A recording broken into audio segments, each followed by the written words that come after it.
Assalamualaikum warahmatullahi wabarakatuh. Halo kids, berjumpa kembali dengan Bu Rindu di pelajaran IPA. Bagaimana kabar kalian hari ini? Semoga dalam keadaan sehat dan tetap selalu semangat belajar ya. Pada hari ini, Bu Rindu akan menjelaskan tema 1 subtema 3, yaitu tentang pemantulan dan penyerapan bunyi. Yuk kita cari tahu. Oke, mari kita awali pembelajaran kita kali ini dengan mengucapkan basmalah. Bismillahirrahmanirrahim.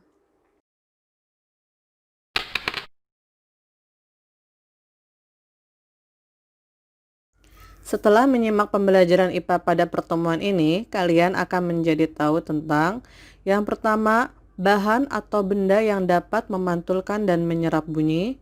Kemudian kalian juga akan tahu tentang perbedaan bunyi pantul, gaung, dan gema. Dan yang terakhir, kalian akan tahu apa saja contoh pemanfaatan bunyi pantul gema. Let's check it out.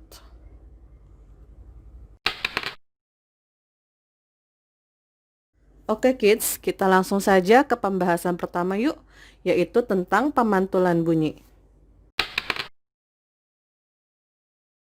Ya, pertama-tama coba kalian amati ketiga gambar berikut. Ya, pernahkah suatu saat kalian berjalan-jalan ke bukit atau ke gua, atau berteriak di sumur, atau di rumah kosong, kemudian beberapa detik kemudian suara kalian terdengar kembali, suara kalian memantul. Nah, jika kalian pernah mengalami seperti itu, itulah yang dinamakan bunyi pantul. Ya, apakah kalian tahu pada saat bagaimanakah bunyi akan dipantulkan? Ya, benar. Bunyi dapat dipantulkan jika mengenai benda keras, seperti kaca, beton, dinding, batu, dan logam. Dinding yang terbuat dari susunan batu bata dan semen dapat memantulkan bunyi.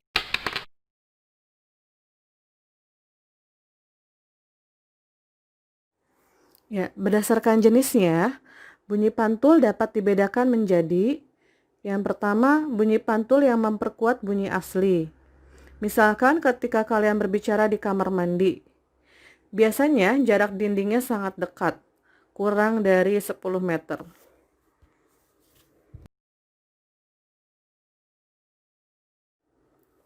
Yang kedua, gaung atau kerdam, yaitu bunyi pantul yang terdengar hampir bersamaan dengan bunyi asli, sehingga bunyi yang terdengar menjadi tidak jelas. Biasanya muncul ketika jarak suara dengan dinding pantul kurang lebih 10-20 meter. Contohnya seperti di dalam gua. Dan yang ketiga adalah gema, yaitu bunyi pantul yang terdengar setelah bunyi asli. Terdengar ketika jarak dinding pantul sangat jauh, lebih dari 20 meter.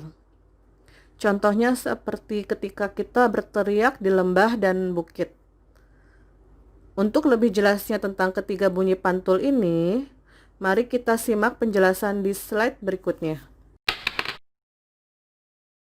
Oke anak-anak, Bu Rindu akan menjelaskan kembali ketiga jenis bunyi pantul tadi. Yang pertama, pemantulan yang memperkeras bunyi asli. Suara di ruangan tertutup terdengar lebih keras daripada suara di ruangan terbuka. Hal itu terjadi karena di ruangan kecil bunyi asli dan bunyi pantul sampai ke telinga kita hampir bersamaan, sehingga bunyi pantul akan memperkuat bunyi asli. Itulah sebabnya bunyi akan terdengar lebih keras. Contohnya ketika kalian berbicara di kamar mandi, suara kalian akan terdengar seolah-olah lebih keras daripada biasanya.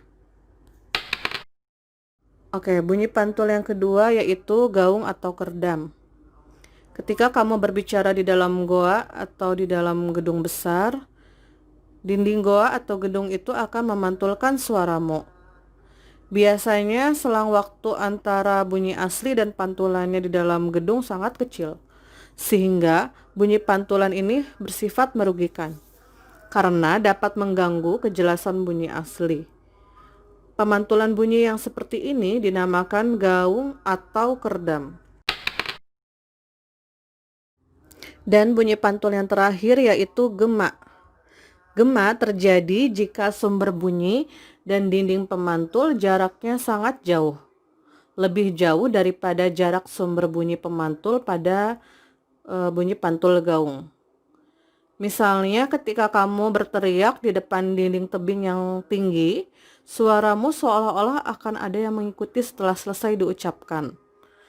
Hal ini terjadi karena bunyi yang datang ke dinding tebing dan bunyi yang dipantulkannya memerlukan waktu untuk merambat.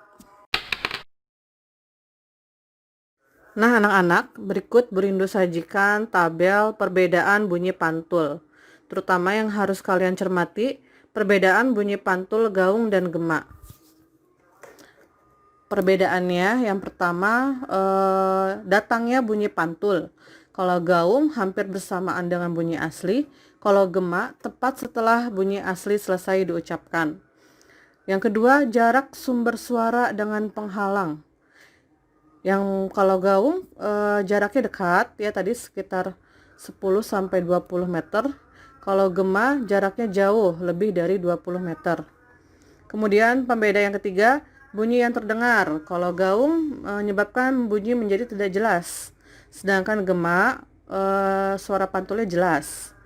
Kemudian yang terakhir adalah manfaatnya. Kalau gaung pada umumnya lebih merugikan ya.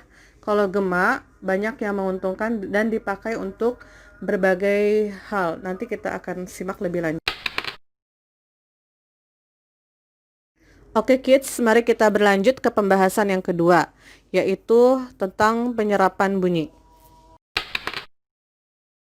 Selain dapat dipantulkan, bunyi juga dapat diserap.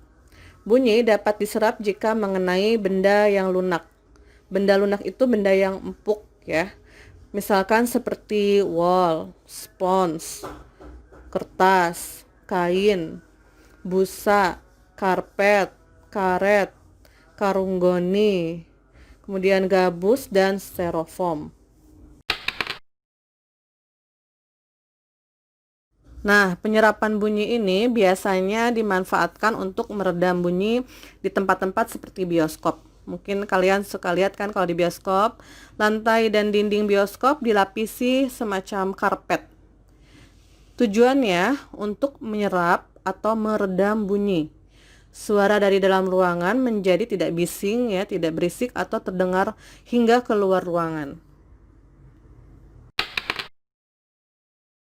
Nah, selain bioskop, untuk menghindari gaung atau kerdam yang merugikan tadi, juga di aula atau di gedung yang besar, biasanya dilapisi oleh bahan peredam bunyi, yaitu bahan-bahan yang permukaannya lunak atau empuk, seperti karet, karpet, gabus, kapas, dan wol.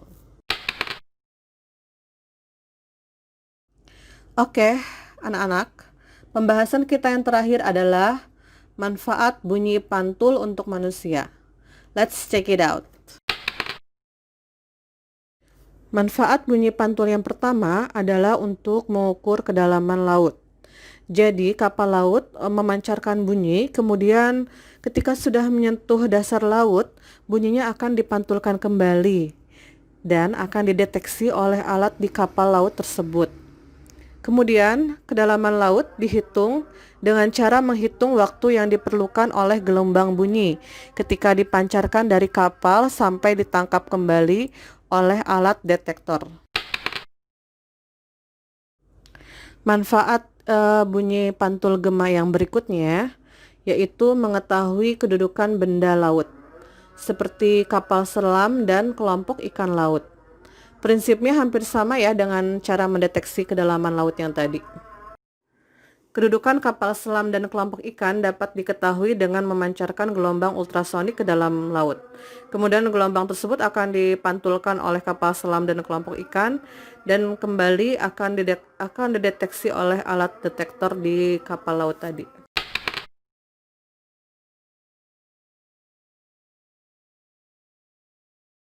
Baiklah anak-anakku semua yang ibu sayangi, demikianlah pembelajaran IPA hari ini. Semoga dapat dipahami ya, dan semoga kalian dapat mengambil manfaat dari pembelajaran hari ini. Oke kids, prepare for the test ya. Pertemuan berikutnya kalian akan PH tema 1. Cek kisi-kisinya di info kanan ya. Semoga sukses tesnya. Ya Sarallah, semoga Allah memberikan kemudahan. Oke, mari kita tutup pertemuan kali ini dengan ucapan hamdalah. Alhamdulillahirabbil alamin. Sampai bertemu kembali semuanya. Wassalamualaikum warahmatullahi wabarakatuh.